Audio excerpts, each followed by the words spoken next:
everyone, today I'm going to be ranking my last 10 eyeshadow palettes, so if you'd like to see me rank the last 10 eyeshadow palettes I've gotten recently, just keep watching. I was inspired to do this video because of Annette's Makeup Corner. She started these videos, I believe. Then I saw Beautbean do the video as well, and I was like, you know what, let me get on this bandwagon, and you guys said you'd like to see it. To rank these eyeshadow palettes, we're going to be going from like number 10, my least favorite, to number 1, which is obviously the best. Starting at number 10, we have the Morphe 9C palette. This is just a 9-pan eyeshadow palette. It's very, very pretty. It's affordable. I picked it up literally because it was affordable and I saw it on Sephora and I was like, oh my gosh, this is pretty. The reason why this one in particular is ranked so low is really just because I haven't gotten to use it enough compared to all the other palettes, and also it's just not a color story that I need right now. I'm more so into the other palettes and like more like fall bright sort of colors, rather than these definitely make me think more of spring. So that's kind of why this palette is in number 10. It's nothing, like, the formula is fine. It's the same as every other Morphe formula. I typically like Morphe shadows. It's just not my favorite of the bunch. In number 9, we have the Colourpop Land Candy Castle eyeshadow palette. This was their collab with Candyland. And you guys might be surprised because you guys know I love like pastel palettes, and I do love Colourpop. That being said, this palette isn't the most amazing. Like, I am happy it has mostly mattes. It does have a ton of those, like, sequin mattes that have glitter in it, which a lot of people aren't a fan of. Some people are. I'm indifferent. But the reason why I marked this as number 9 is simply because of the fact that it doesn't perform as well as the other palettes. And we do know that this is a pastel palette, so obviously it's not going to be as boom in your face, but even with a white base, the pastel shades are very hard to build up and they're a little bit chalky. That being said, they are still beautiful and I can get them to work well. It's just more so like a formula that like I have to work with just a little bit more, so that's why it's low. I do like it, and I love using that yellow since it's so pastel on the inner corner, even with other looks, just to brighten the inner corner. I did do a really pretty pastel look with this palette, and I do like this palette, but it's just not the like best pastel palette I've ever tried. But it is very cute, and the packaging in itself is like a keeper for my collection. In number 8, we have the Sunset Horizons Beautybay palette. All of these palettes I have used, so I will include like photos or videos of the looks I've done with these palettes. This palette is stunning, and the only reason why it's so low is that the formula isn't the greatest. I've only used this once so far, but when I did that look, some of the shades were very like patchy and wouldn't cling properly to my base. No matter what type of base I used, I ended up just doing a cut crease with this because I was getting very, very frustrated. That being said, this is a gorgeous palette and I do really like it. And I do, like, I only used, like, some of these shades, so I have to use the darker ones. But that being said, that's kind of why this palette is ranked on the lower end, because I haven't gotten to use it a ton, and when I did, it wasn't, like, the most amazing palette. I do really like it, and I love the color story. It's just that, like, a few of the shades were a little bit iffy, and then, like, most of the shimmers you have to use with your finger. They are incredibly pigmented, but you have to use them with your finger because they're more so like almost like a Super Shock shadow sort of formula. At number 7, we have the Beautybay Book of Magic palette. This palette is stunning. I really, really love the color story. That's why I picked it up. The reason why this is higher than the Sunset Horizons palette is because I do like this color story more. I think it's more unique. I love the mix of like blues and purples, and then you have some like more natural shades. That being said, the reason why this palette is on the lower scale is because of the quality. Some of the eyeshadow formulas just don't work that great, especially like the teals. Those are awful. They applied very, very badly on the lid. I can use them beautifully blended out in the crease, but on the lid it just does not stick properly. I don't know why. It's only been Beautybay shadows I've had that issue with. It's really, really weird. They blend beautifully in the crease, so like if you're gonna do a cut crease, it's perfect, but for some reason on the lid it just didn't want to stick. So that's kind of why this is rated a little lower, but I still really like this palette and I will use it. It's just like, it's not my favorite formula-wise so far, and I was really looking forward to those mint shades, so that's kind of why, you know, I'm a little bummed out and why it's like lower on the scale. Coming in at number 6, we have the Juicy Boost Colored Rain eyeshadow palette. This palette is huge for one. It's gorgeous. So many mattes, which I'm personally happy about. I like the color story. I like how you get these beautiful like kale greens, and then you have this blue, and then like a very deep forest green.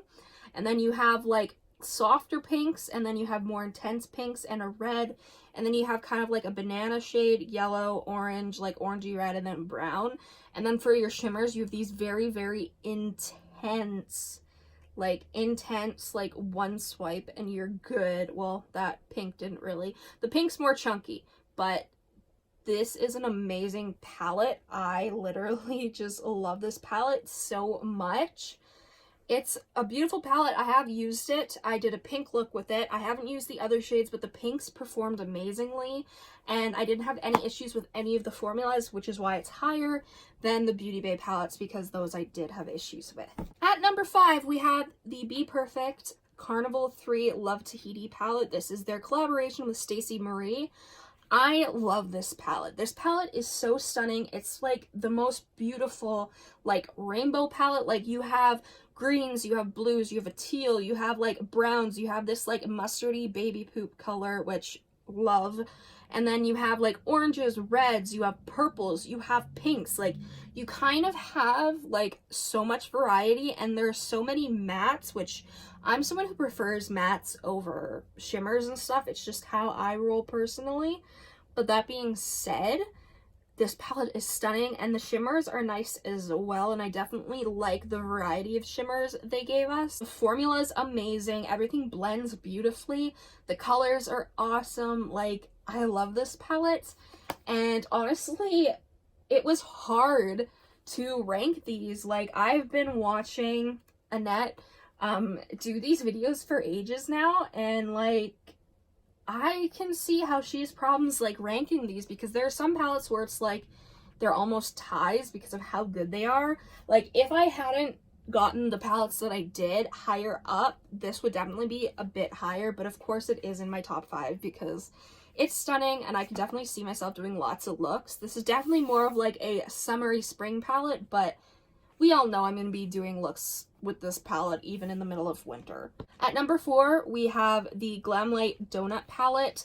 This palette is stunning. The only reason why it's number 4 on the list, it's basically tied with Carnival 3. I kind of, well, thinking about it now, I kind of feel like I'm going to switch it around to the donut palette being number 5, because of the fact that there are only so many color combinations you get with this palette.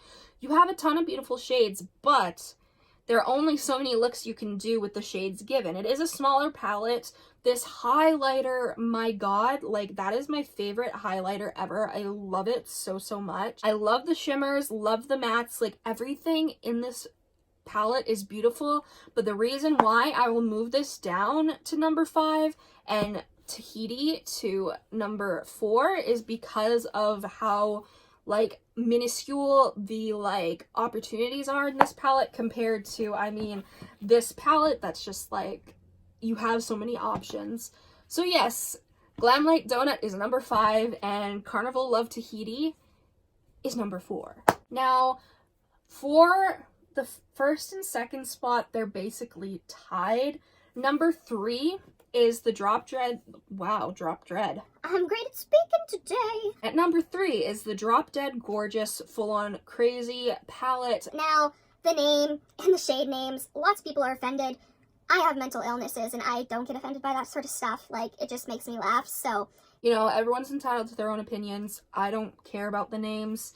It does not come with a mirror, which is like, come on, you could have given us a little mirror. That would have been nice, but I digress. This palette is stunning. The quality is amazing. Basically everyone is having their silver, oh my gosh, I can't speak. Silver shade come broken, which mine did, as did my beautiful blue here, but that's fine. The rest of the mattes are worth it enough that that doesn't bring down the number this is in.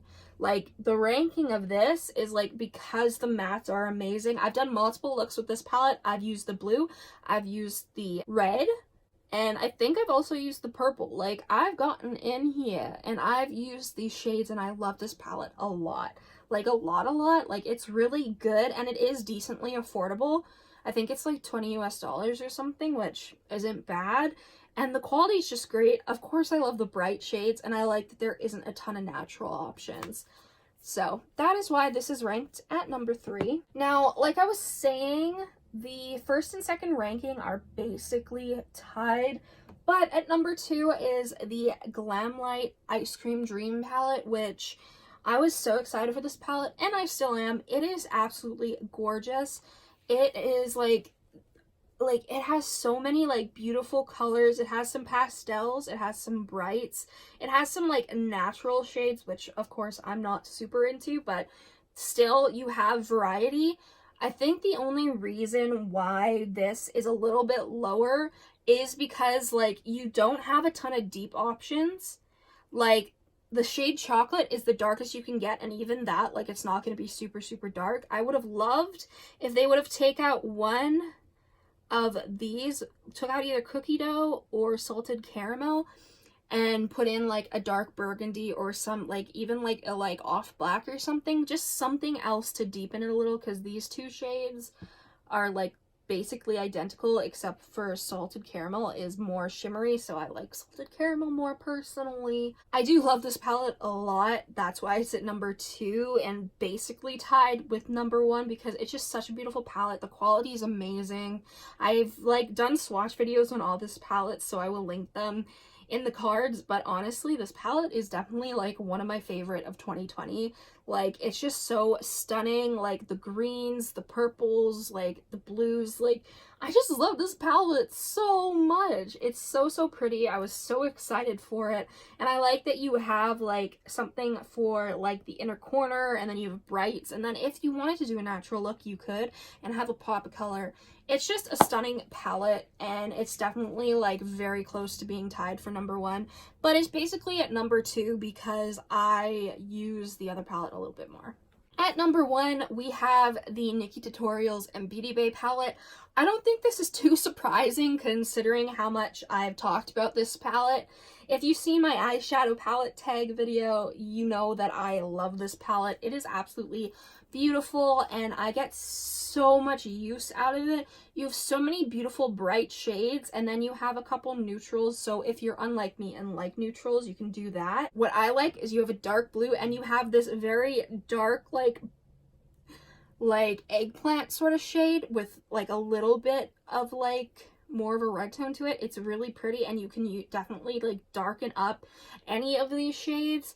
And I just love this palette. I've used it quite a few times now, and I'm just obsessed with it. It's definitely like my favorite palette of 2020 thus far. I know people have had like mixed reviews on this, which is okay. Everyone's allowed their own opinions, but for me personally, this is definitely like number 1 of the last palettes that I've bought, because these are just stunning. I'm like in love with this palette so much. This plot twist shade, I loved it. It was one of the first shades that I used in this palette, and go you best bet that I'm in love with it. Like, I love this palette so much, I was almost tempted to get a backup, because like I don't think I'll like go through a palette ever, but if I were to, it would be this palette. Like, it's just stunning. The packaging's beautiful, and the quality is amazing. Like, out of all the palettes I've gotten recently, this is the one I've been most excited about, and this is the one I've used the most. Like, I just really love this palette so much. Thank you guys so much for watching this video. If you enjoyed, make sure you subscribe. Comment down below any videos you'd like to see me do. Go follow my Instagram, Makeup by Tasha XO, and I'll see you in the next one. Bye.